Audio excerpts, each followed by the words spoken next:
domburanı çalayık, yelde devir sürayık.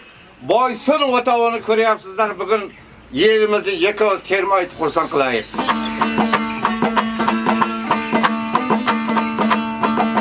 Hayır.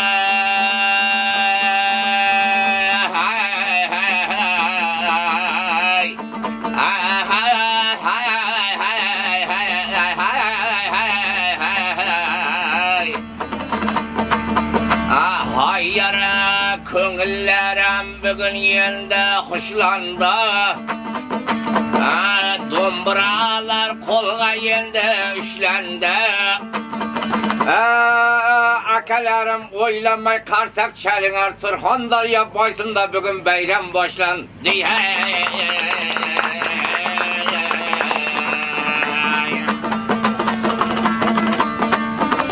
Adamın kalmasına varmanı, paşanın bolar yelge formanı.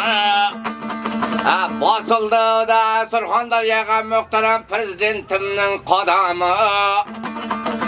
Bir pasila aytayına ataşcan Boysunning qo'rg'oni da termali.